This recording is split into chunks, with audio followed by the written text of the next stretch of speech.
Me permita pensar em voz alta.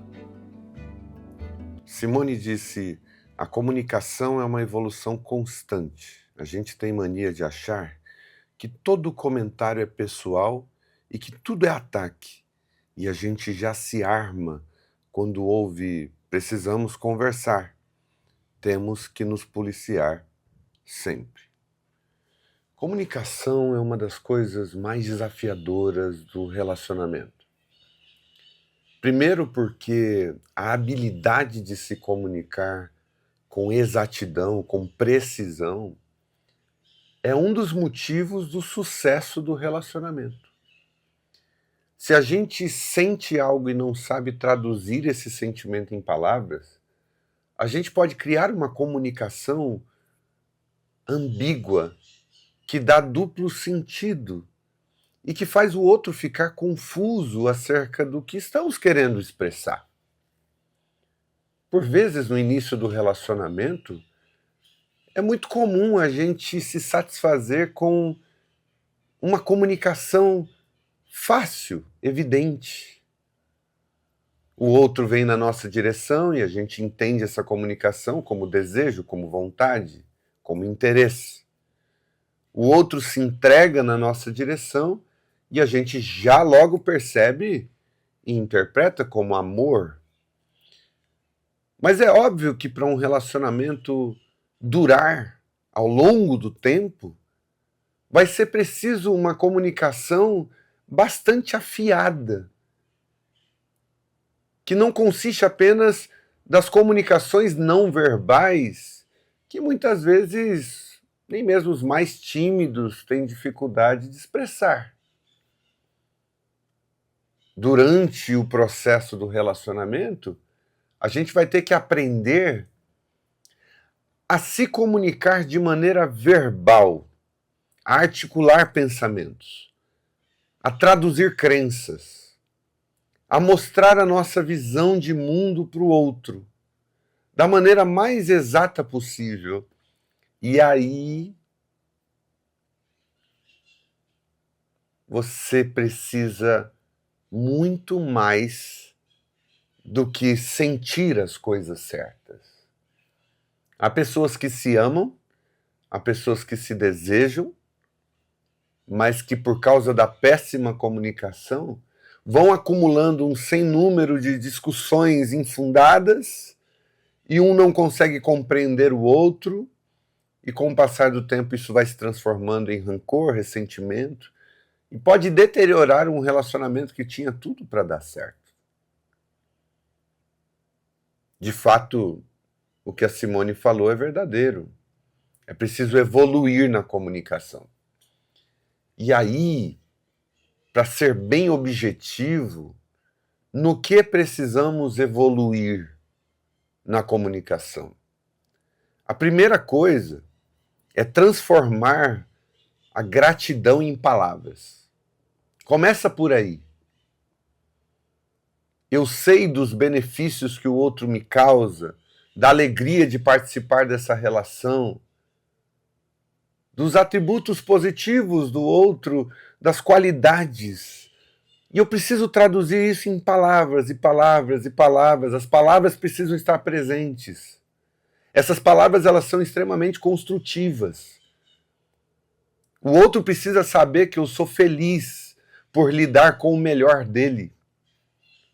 Elogiar o cabelo, elogiar a barba, elogiar o cheiro, elogiar o cuidado pessoal, elogiar a atitude, a decisão, a postura, elogiar aquilo que enxergamos daquilo que o outro é.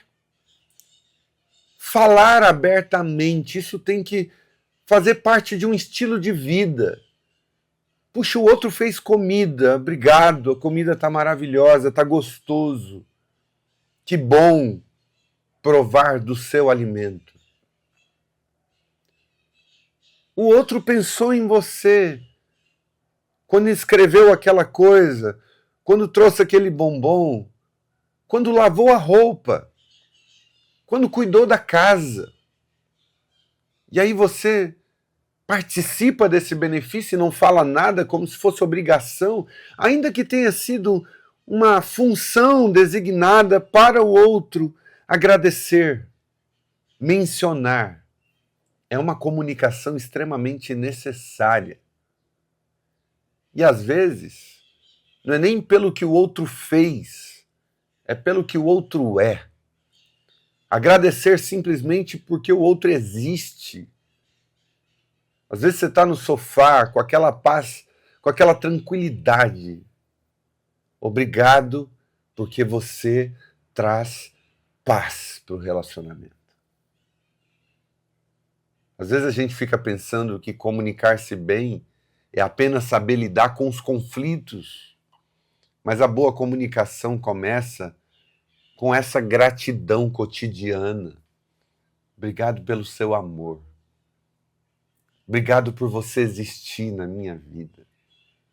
Obrigado por você ser quem você é.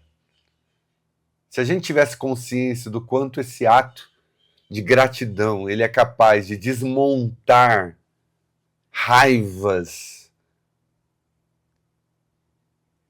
de desbaratar ressentimentos, de colocar o outro numa nova frequência. Se a gente soubesse o quanto essa comunicação ela é extremamente construtiva, há sentimentos ruins que são deteriorados na medida em que você agradece. Começa por aí. E há pessoas que não sabem nunca agradecer. Elas só agradecem por coisas gigantes, por presentes suntuosos, por eventos emblemáticos. Não agradecem pelo cotidiano simples, puro e gostoso e bom e saudável. A segunda comunicação que nós precisamos desenvolver é a comunicação acerca do que nós sentimos no momento em que sentimos. Se sentimos muita raiva, a gente precisa saber que a nossa comunicação pode ser agressiva demais naquele momento. Então, saber também domar a nossa comunicação quando os sentimentos estão à flor da pele. Por vezes, estamos com raiva de coisas que não tem nada a ver com o relacionamento. Mas na hora de se comunicar dentro do relacionamento, vaza, respinga no outro um pouco dessa raiva. E nós precisamos aprender que o sentimento de raiva é nosso e não do outro. Portanto, mesmo que o motivo da nossa raiva seja aparentemente o que o outro realizou na nossa direção, eu tenho que segurar a onda. Porque essa raiva, ela antes de tudo é minha, é meu sentimento. Por vezes é um sentimento que precisa ser transformado por uma compreensão melhor do que o outro realizou.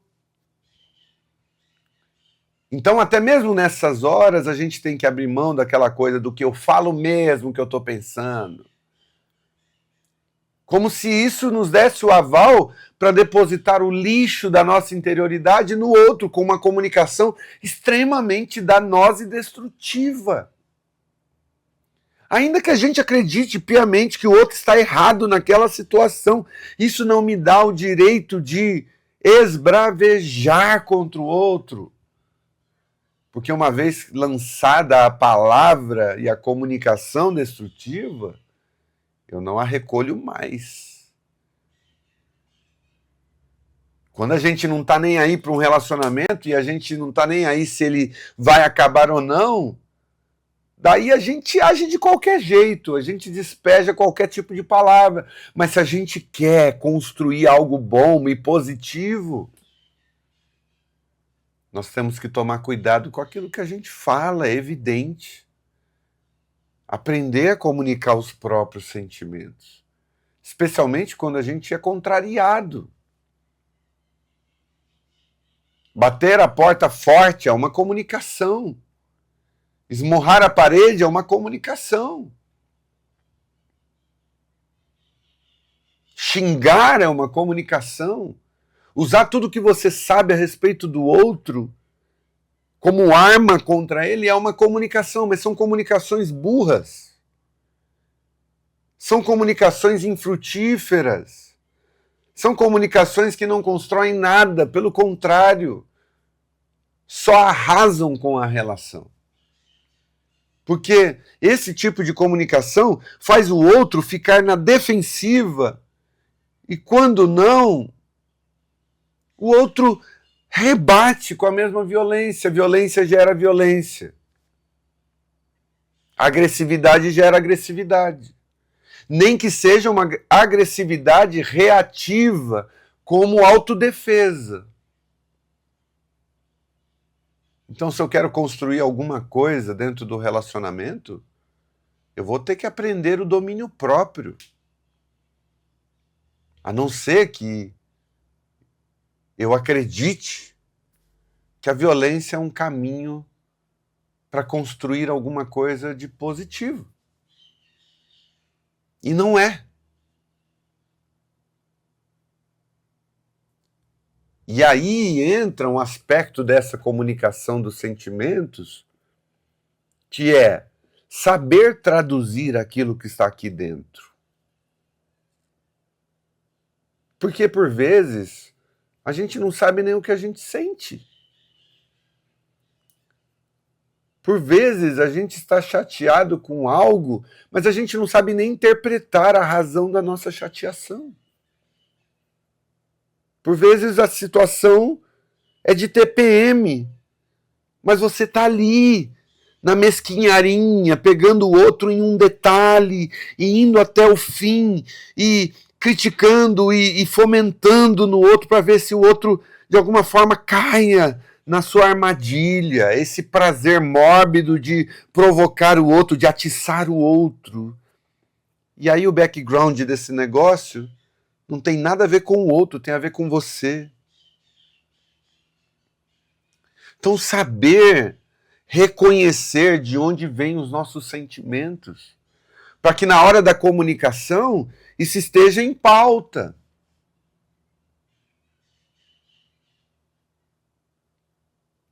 E numa cultura como a nossa, em que há pouquíssimo autoconhecimento, a gente vive, na maior parte das vezes, com pontos cegos, agindo e reagindo sem saber por que age, por que reage. A vida fica aleatória demais e as comunicações viram uma bomba relógio. E aí alguém diz, eu não sei por que a gente só briga.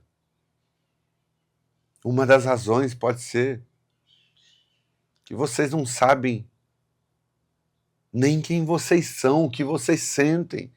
Não tem lucidez, não tem clareza acerca dos próprios sentimentos. Você vive fora do eixo. E fora do eixo, as ações são extremas, os sentimentos são extremos, as reações são extremas e as comunicações são extremas. Nós precisamos aprender a se comunicar na direção da gratidão, nós precisamos aprender a nos comunicar acerca dos sentimentos que temos. E para isso a gente precisa fazer uma leitura mínima acerca de si mesmo e acerca do que a gente está vivendo naquele momento.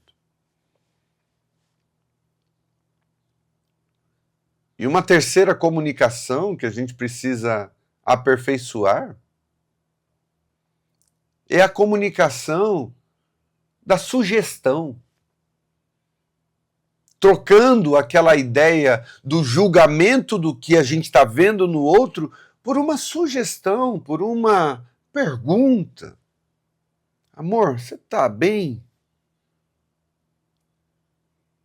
Você está chateada com aquilo que eu falei?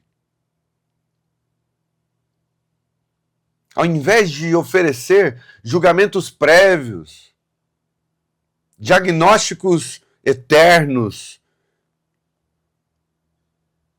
olhar para o outro e fazer perguntas que abrem possibilidades de diálogo.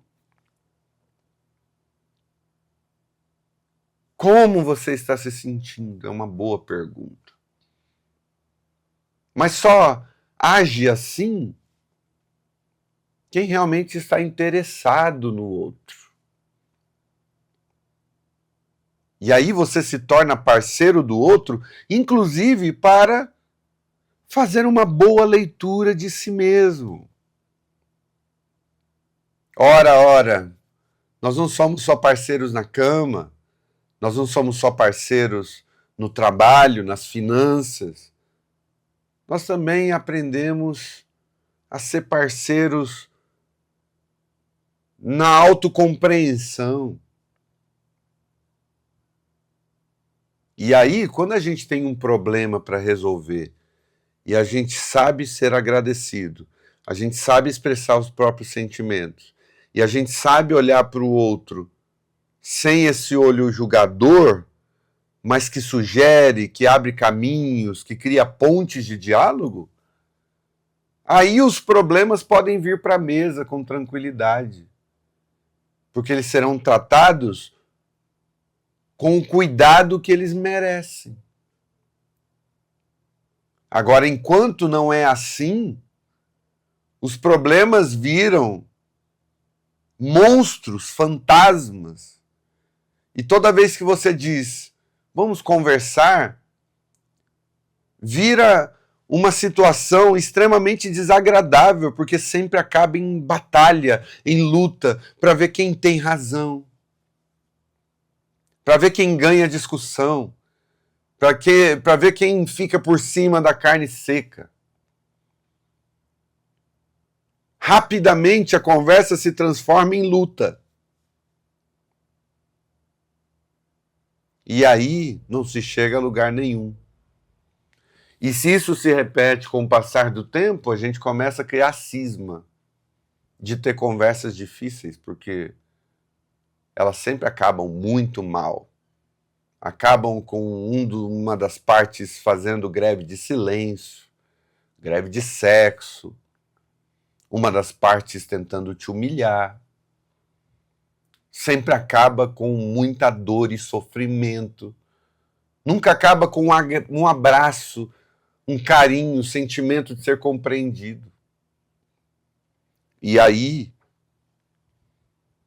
as palavras do Luiz Hans, no livro A Equação do Casamento, podem nos ajudar a nos comunicar melhor. Os 5 passos do diálogo em conexão. Primeiro, desarme os ânimos. Antes de mais nada, é preciso desarmar os botões vermelhos do parceiro que diz: lá vem você insistir de novo, não aguento mais. Não comece uma conversa com o parceiro irritado ou temeroso. Ele não entrará no mérito do que você tem a dizer. Não adianta. Os dois precisam desarmar os ânimos. Se os dois vierem já na defensiva, o diálogo não vai evoluir. 2. Entenda os temores e os sonhos do parceiro. Se você não entender as motivações, os medos e os sonhos dele, não saberá com que pensamentos e emoções deve dialogar. A gente se sente entendidos, compreendidos, quando, sem nos julgar, o interlocutor entra em contato com os nossos sonhos e temores mais importantes. 3. Empatizar. O terceiro passo é aumentar ainda mais sua conexão com os medos e sonhos do parceiro, empatizando com as motivações dele. Se você não aprofundar a conexão cognitiva e emocional, ele também não saberá que você o escutou de verdade, que entendeu o ponto de vista dele. Ter empatia com as motivações não é a mesma coisa que aprovar as ações dele.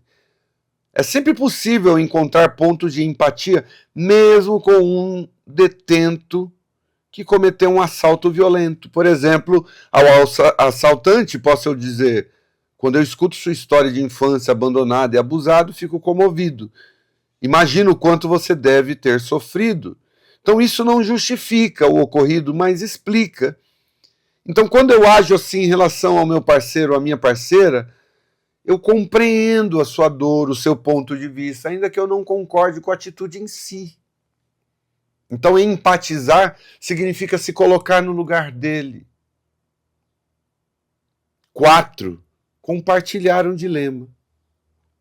Se você foi verdadeiro no ato de ter empatia, é provável que ele também esteja com boa vontade para escutá-lo. E aí tudo bem. Porque você agora não quer tentar impor uma solução que é sua. A sua meta é convidar o parceiro para conversar, para entrar no seu mapa mental e conhecer o dilema no qual você se encontra. Você reconhece que nessa situação há dois lados, duas verdades, e não há uma resposta óbvia, porém, sabe ainda como lidar com isso. 5. Convidar o parceiro para uma construção conjunta. Se o seu parceiro entendeu que vocês estão diante de um dilema que diz respeito a ambos, é quase certo que ele se interessará por uma solução, considerando todos os pontos de vista. É o momento de convidá-lo a buscar juntos uma solução. Mas você precisa estar aberto a novas perspectivas, porque não adianta a gente convidar o outro para tratar do tema e se fechar caso o outro diga algo que a gente não estava esperando que ele dissesse. É preciso estar aberto, de fato, à comunicação do outro. Porque, para encerrar, é preciso saber se comunicar, é verdade. Mas é preciso também saber escutar, ouvir o outro. Essa é uma qualidade indispensável para a boa comunicação. Não é apenas uma questão de colocar as palavras certas. É uma questão também de ter humildade para ouvir o outro no seu ponto de vista, sem interrompê-lo. E permitir que o outro fala tenha peso na relação. Não é só falar para esperar o outro terminar de falar e você impor o seu ponto de vista. É ouvir e que isso tenha peso, tenha poder, tenha relevância para a busca de uma solução. Porque se o outro for ignorado na sua fala, qualquer coisa que você vá propor como solução aparente não terá poder sobre o outro. O outro perceberá que você só pensa em si mesmo. E toda a sua comunicação gira em torno do seu próprio umbigo. Por isso, a Simone está correta. A comunicação é uma evolução constante. A gente precisa se policiar para sempre oferecer ao outro uma comunicação de qualidade. Senão, a gente vai acabar falando sozinhos para ninguém e o outro se comunicando também com ninguém, resultando na famosa solidão a dois.